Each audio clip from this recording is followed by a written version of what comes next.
Laws of motion. This is one of the interesting chapter in physics और इसमें हम लोग बात करने वाले हैं laws of motion, Newton's laws of motion. There are basically 3 fundamental laws of motion given by Newton. We will discuss one by one about the laws of motion in this chapter, and we will try to understand the laws with the help of suitable examples. But before studying about the laws, we must know about the force. अब force का जो हमारा सबसे simple concept है वो क्या है? It is a पुल और पुश. पुल का मतलब खींचना हो गया और पुश का मतलब हो गया धक्का देना. ठीक है, तो जनरली जब भी हम लोग किसी बॉडी पर फोर्स अप्लाई कर रहे होते हैं तो ये ही 2 मेथड हम लोग जनरली यूज करते हैं. या तो हम खींचते हैं किसी बॉडी को अपनी तरफ या फिर हम उसको पुश करते हैं, धक्का देते हैं. ठीक है, ये बहुत बेसिक डिफिनीशन है फोर्स का. But at this level we must know some more concept about the force.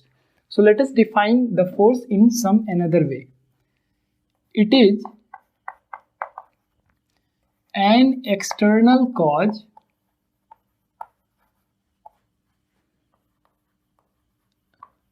which changes or tends to change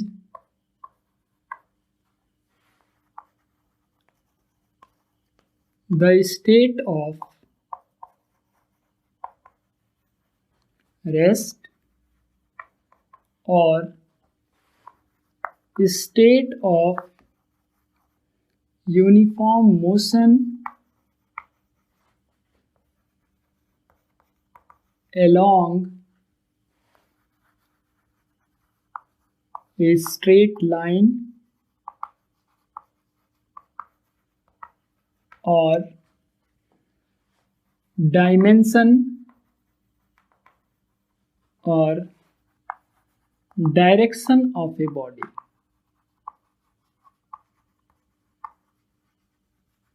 This definition of force includes a broad area, or we can say it covers all the aspects of force. Force क्या कर सकता है? Force किसी body को rest से motion में ला सकता है, यानी उसके स्टेट ऑफ रेस्ट को चेंज कर सकता है. दूसरा, अगर बॉडी यूनिफॉर्म मोशन में है तो उसको वापस रेस्ट में ला सकता है ना. जैसे कोई गाड़ी चल रही है तो अगर ड्राइवर ब्रेक अप्लाई करता है तो कुछ समय बाद वो गाड़ी रुक जाती है. तो ड्राइवर ने ब्रेक से क्या अप्लाई किया है? फोर्स अप्लाई किया है, जिसकी वजह से वो गाड़ी रुक गई है. डायमेंशन चेंज कर सकता है फोर्स. ठीक है, कहीं पर भी अगर हम लोग फोर्स अप्लाई कर रहे हैं तो उस ऑब्जेक्ट का डायमेंशन चेंज हो सकता है ना.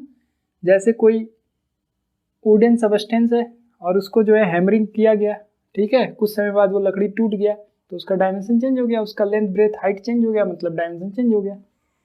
And it can also change the direction.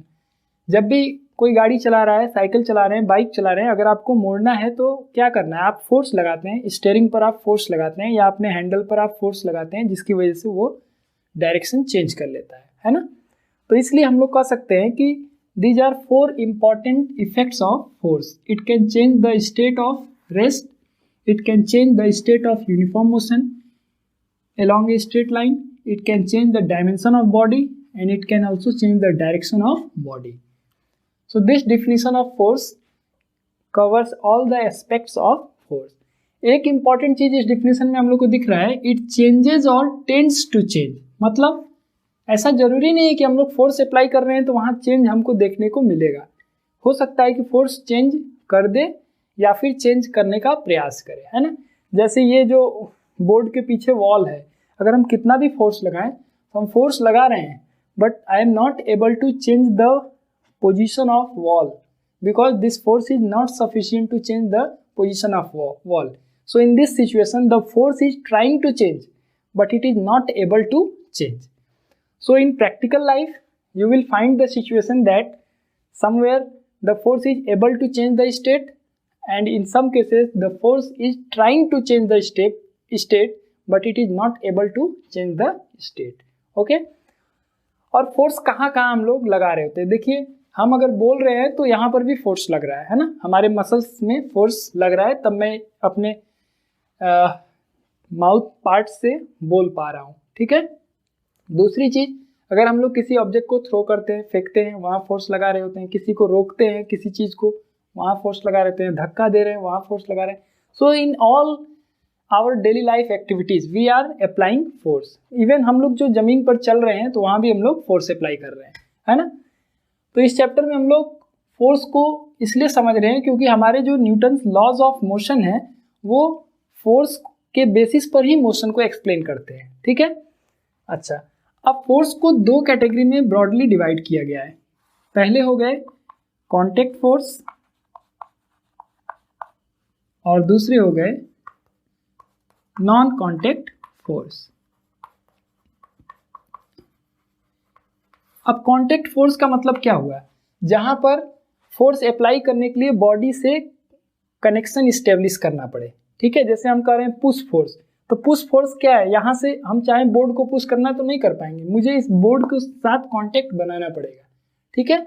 So push force is an example of contact force, है ना। जहां पर भी हम लोग जिस बॉडी पर फोर्स लगाने जा रहे हैं उस बॉडी से अगर कांटेक्ट इस्टेब्लिश करना पड़ रहा है तो वैसे फोर्स को हम लोग कहते हैं contact force. As for example pull force, push force, frictional force.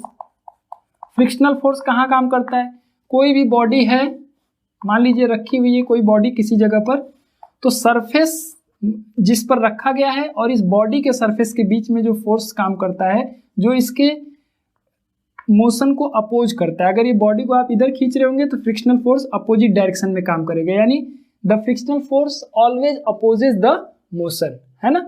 तो ये जो जितने भी फोर्स मैंने लिखे, pull force, push force, frictional force, ये सब एग्जाम्पल हैं कांटेक्ट फोर्स के। वहीं पर नॉन कांटेक्ट फोर्स के एग्जाम्पल क्या होंगे, मैग्नेटिक फोर्स। देखिए मैग्नेटिक फोर्स, आपने मैग्नेट को देखा भी है और उसको थोड़ा बहुत यूज भी किया होगा। तो अगर देखिए एक मैग्नेट यहाँ पर है जिसका ये नॉर्थ पोल है, इधर साउथ पोल है, और यहाँ कोई आयरन नेल रखा हुआ है, नेल है आयरन नेल, तो ये इसको अट्रैक्ट कर लेगा अपनी तरफ, ठीक है, बिना किसी कनेक्शन के। इसके ये जो आयरन नेल रखा गया है और ये जो मैग्नेट है इसके बीच में कोई कनेक्शन नहीं है, कोई रोप या वायर नहीं बांधा गया है, लेकिन फिर भी ये इसको अट्रैक्ट कर लेगा बिना किसी कांटेक्ट के। तो ऐसे फोर्स जो होंगे वो नॉन कांटेक्ट फोर्स होंगे। उसी तरह से इलेक्ट्रिकल फोर्स है, ठीक है, इसमें भी होता है, सिमिलर चार्ज होगा तो रिपेल करेगा और अपोजिट चार्ज होगा तो अट्रैक्ट करेगा।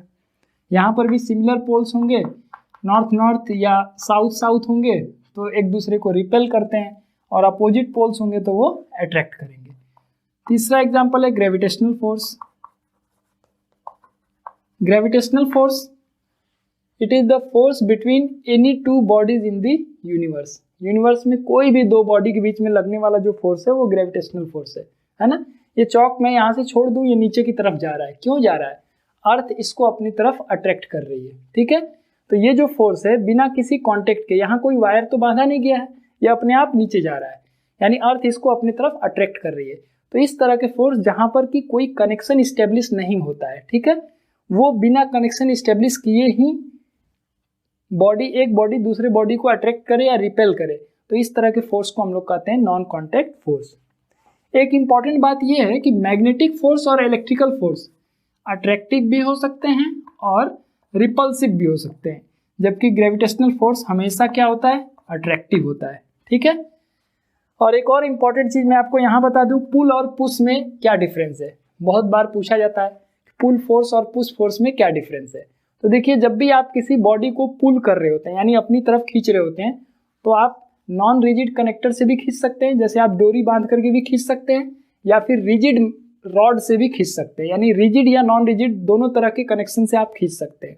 लेकिन आपको पुश करना हो, किसी चीज को आपको धक्का देना हो, तो आपको रिजिड कनेक्शन की जरूरत है। नॉन रिजिड सबस्टेंस यूज करके आप पुश नहीं कर सकते। जैसे आपको गाड़ी को धक्का देना है तो ठीक है, आप डायरेक्ट हाथ से दे सकते हैं या फिर रॉड लगा करके दे सकते हैं, है ना। लेकिन ये कहिए कि डोरी बांध करके आप धक्का दे देंगे गाड़ी को, तो ये पॉसिबल नहीं है ना। So this is basic difference between pull and push. Pull force can be applied using rigid and non rigid connectors, Either you can use rigid connector or you can use non-rigid connector. But push force can only be applied using rigid connectors. Okay, so this is difference between pull and push force. Now Newton's first law of motion.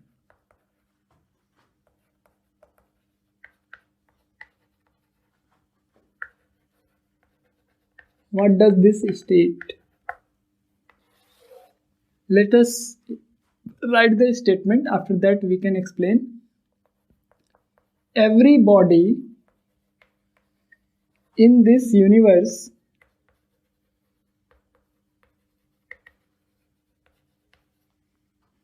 continues in its state of rest or state of uniform motion along a straight line unless acted upon by some external force.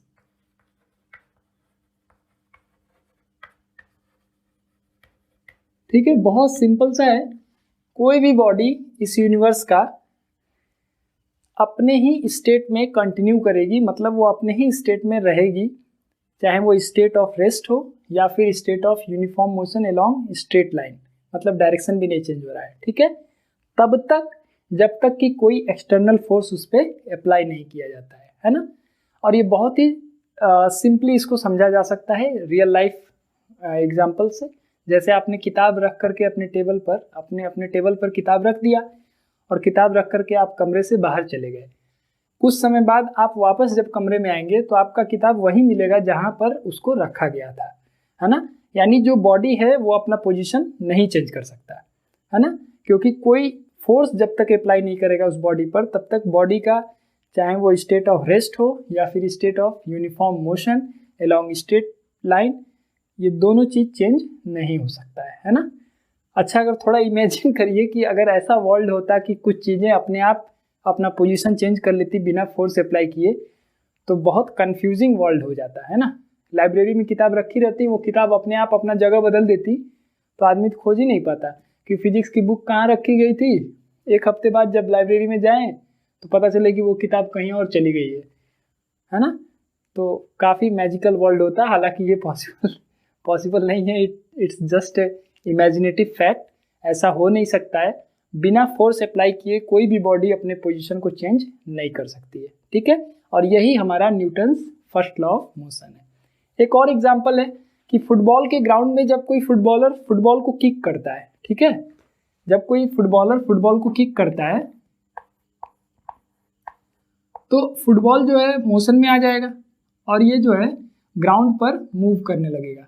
ठीक है, लेकिन कुछ समय बाद ये जाकर के रुक जाता है। अब क्वेश्चन अराइज होता है कि कैसे ये रुक गया, इसको तो यूनिफॉर्म मोशन में कंटिन्यू करना चाहिए, तो फिर ये रुक कैसे गया? तो रुक इसलिए गया क्योंकि जब फुटबॉल ग्राउंड के सरफेस पर मूव कर रहा है तो देखने से तो लग रहा है कि इस पर कोई फोर्स एप्लीकेबल नहीं है, क्योंकि फुटबॉलर ने जैसे ही किक मारा, यहाँ पर किक मारा तो ये फुटबॉल आगे मूव करने लगा। तो ऐसा लग रहा है कि फोर्स तो इसी समय अप्लाई किया गया, इसके बाद तो कोई फोर्स अप्लाई नहीं किया जा रहा है।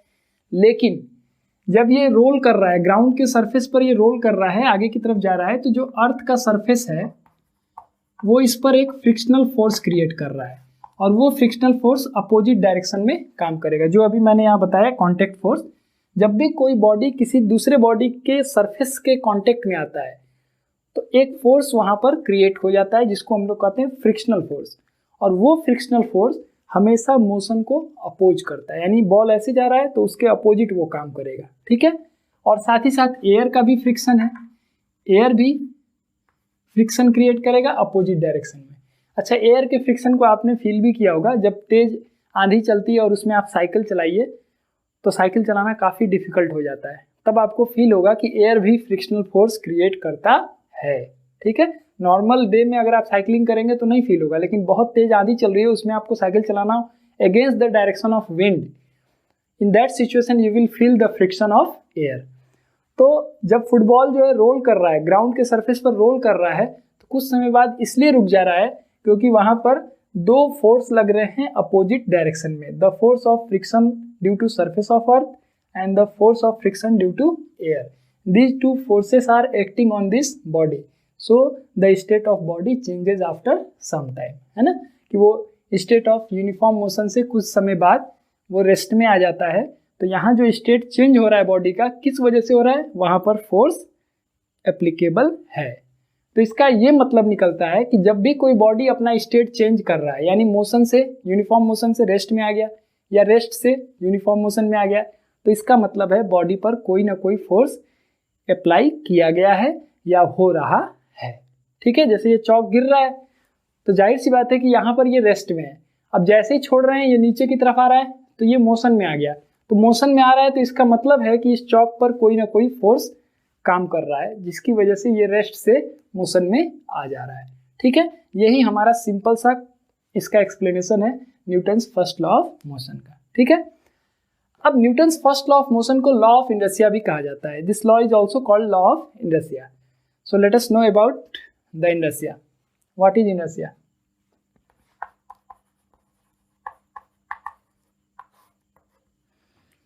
The inability of a body to change its state is called inertia or inertness of a body। ठीक है, बहुत सिंपल सा डिफिनीशन है, the inability of a body to change its state, मतलब बॉडी खुद से अपना स्टेट नहीं चेंज कर सकता है, इसी प्रॉपर्टी को हम लोग कहते हैं इनर्शिया। ठीक है ना, या आप ये भी कह सकते हैं inertness of a body. The inability of a body to change its state of rest और state of uniform motion along straight line is called inertia. So body can not change its state without application of any external force on it. This is very simplified concept of inertia and this property of body is called inertia. Okay, कोई भी body अपने खुद से अपना position नहीं change कर सकती, वो रेस्ट में है तो रेस्ट में रहेगी, मोशन में है यूनिफॉर्म मोशन में तो वो यूनिफॉर्म मोशन में ही कंटिन्यू करेगी, कब तक, जब तक कि कोई एक्सटर्नल फोर्स उस पर लगता नहीं है। ठीक है, तो बॉडी की ये जो प्रॉपर्टी है इसी को हम लोग कहते हैं इनर्शिया। ठीक है, law of inertia. Now I have mentioned it earlier that first law of motion is also called law of inertia. So why is it called law of inertia? Let us know. Law of inertia states that a body continues in its state of rest or uniform motion along a straight line unless and until it is acted upon by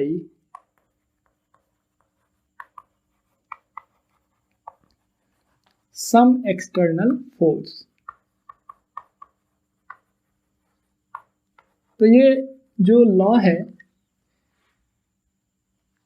इसी से मिलता जुलता हमारा Newton's first law of motion है, इसीलिए Newton's first law of motion को law of inertia भी कहते हैं। ठीक है, क्योंकि इसमें भी वही बात की गई है कि कोई भी बॉडी अगर रेस्ट में है तो रेस्ट में कंटिन्यू करेगी और अगर यूनिफॉर्म मोशन में है तो मोशन में ही कंटिन्यू करने की उसकी टेंडेंसी होती है। ठीक है, वो तब तक अपना स्टेट नहीं बदल सकती है जब तक कि कोई एक्सटर्नल फोर्स उस पर अप्लाई नहीं किया जाता है।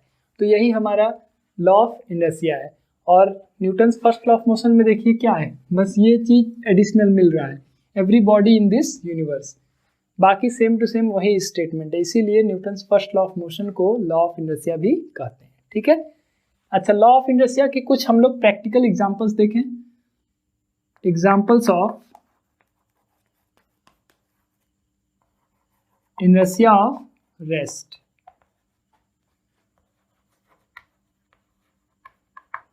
इनर्शिया ऑफ रेस्ट के एग्जांपल देखें, यानी जहां पर बॉडी अपने स्टेट में कंटिन्यू करने की एबिलिटी रखता है। इस लॉ को ऐसे भी बताया जाता है कि a body continues to be in its state of rest और uniform motion along a straight line even when some external force is applied on it. ये भी एक स्टेटमेंट है इसका, ठीक है। A body continues to remain in its state of rest और in a state of uniform motion along a straight line even when some external force is applied on it। मतलब body rest में है, इस पर कोई force apply किया गया, तब भी बॉडी में टेंडेंसी होती है कि वो कुछ देर तक रेस्ट में रहने की टेंडेंसी रखता है। उसी तरह अगर बॉडी मोशन में है, इस पर कोई एक्सटर्नल फोर्स अप्लाई किया गया, तब भी बॉडी में थोड़ी देर तक टेंडेंसी होती है कि वो मोशन को कंटिन्यू करे, ठीक है। तो हम लोग इसका कुछ एग्जाम्पल्स देखें। Examples of inertia of rest. पहला एग्जाम्पल है पैसेंजर्स सिटिंग इन ए बस at rest suddenly jerk backward when the bus starts to move। Passenger बैठे हुए हैं बस में, बस अभी रुकी हुई है। जब बस चलना शुरू होती है तो आपने भी केयर किया होगा कि पैसेंजर पीछे की तरफ ऐसे जाते हैं। पीछे क्यों जा रहे हैं? क्योंकि उनकी बॉडी रेस्ट में है, बस जो है मोशन में आ गई, लेकिन बॉडी में अभी भी टेंडेंसी है कि वो रेस्ट में कंटिन्यू करे। तो अब ये बॉडी है, अगर ये बस है, ये बस में बैठे हुए पैसेंजर, अब यहाँ पर पैसेंजर बैठा हुआ है, बस चलेगी, ये भी चलने लगता तो जर्क फील नहीं होता, मतलब पीछे की तरफ ऐसे धक्का जैसा फील नहीं होता। लेकिन बस आगे बढ़ गई और हमारी बॉडी में अभी टेंडेंसी है कि हम रेस्ट में ही कंटिन्यू कर रहे हैं, इस वजह से ये पीछे का जर्क फील होता है, ठीक है। दूसरा है fruits fall of when the branch laden with fruits are shaken। आम सबने तोड़ा होगा, है ना, आम अमरूद आपने तोड़ा होगा पेड़ से। तो जिस ब्रांच में, है ना, पेड़ के जिस ब्रांच में, मान लीजिए पेड़ है, इसके इस ब्रांच में यहाँ पर आम ऐसे लटका हुआ है, तो जब हम लोग ब्रांच को शेक करते हैं, इस ब्रांच को जब हम लोग हिलाते हैं तो ये ब्रांच तो मोशन में आ जाता है, लेकिन ये फ्रूट क्या है, रेस्ट में ही रहता है।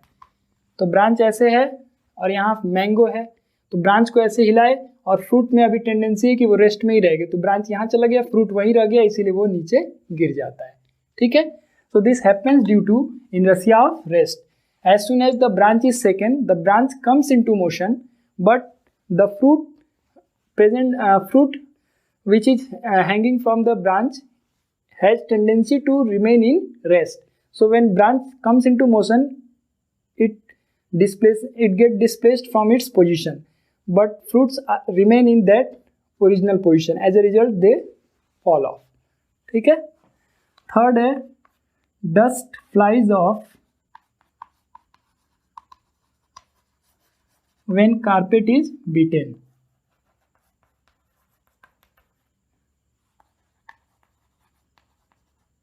ठीक है, कारपेट जो फर्श पर बिछाई जाती है, कुछ दिन बाद उसको निकाल करके उसको अगर ऐसे थोड़ा सा सेक किया जाए, है ना, तो क्या होगा, या फिर बीटेन मैंने लिखा है, तो लकड़ी से अगर उस पर मारिए तो क्या होगा, धूल उड़ने लगता है। ऐसा क्यों होता है? ये आपका कारपेट हो गया, ठीक है।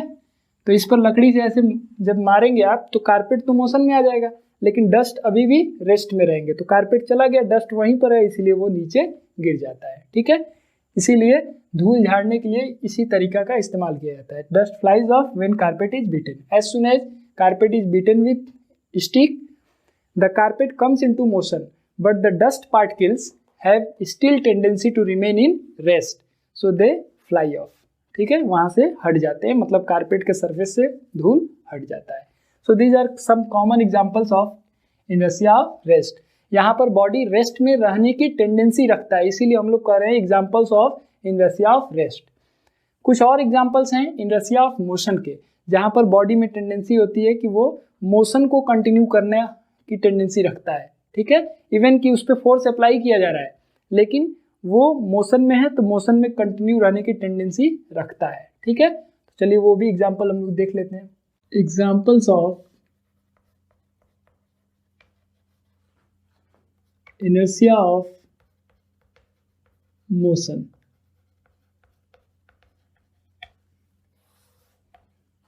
First example is passengers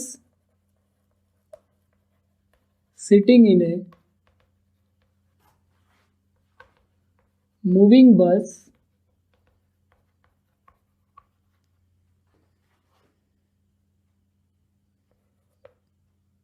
jerk forward if driver applies the brakes suddenly। ठीक है, बस जो चल रही है उसमें पैसेंजर बैठे हुए हैं, अचानक से ब्रेक मार देगा अगर ड्राइवर, है ना, ब्रेक लगा देगा ड्राइवर, तो क्या होगा, सारे पैसेंजर आगे की तरफ जर्क फील करते हैं। क्यों? When the bus is moving, our body is in the state of uniform motion. So as soon as driver applies the brake, the bus comes into rest. But our body has tendency to remain in motion. So we move forward. That is, a jerk is felt by us in forward direction. Second thing is that it is dangerous to jump from a moving bus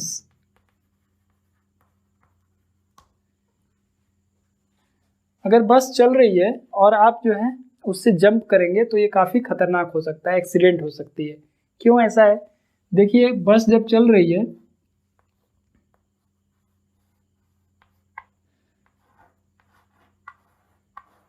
ठीक है, अब ये बस चल रही है, बहुत कम speed में ही चल रही है, लेकिन उससे अगर आप जंप करते हैं, यहाँ से आप जंप किए तो क्या होगा, as soon as you jump from the bus your feet comes into rest but the upper part of our body has tendency to remain in motion, so you will fall forward. ठीक है ना, कि बस ऐसे चल रही है तो आपके बॉडी में भी इनर्शिया ऑफ मोशन है, तो आप जैसे ही जंप करेंगे, as soon as you will jump, the feet comes into rest, but this upper part of the body will have tendency to come into motion, and therefore we fall forward. Okay, so it is very dangerous. You should not practice this unless the bus is completely stopped. Please don't try to jump. Okay. Third, a boy falls forward when tripped by a stone. कभी कभी बचपन में ऐसा हुआ होगा, जरा आप याद करिए, फ्लैशबैक जाइए पीछे तो आपको याद होगा। कभी कभी हम लोग दौड़ते थे, अचानक से एक छोटा सा ईंट आ गया या पत्थर आ गया, हमारे पैर में लगा और हम गिर गए। ऐसा क्यों हुआ?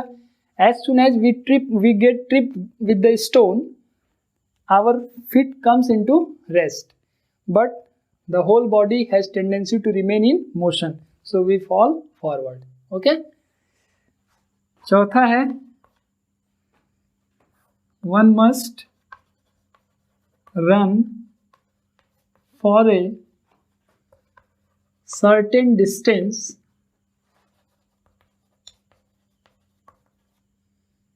to carry out long jump.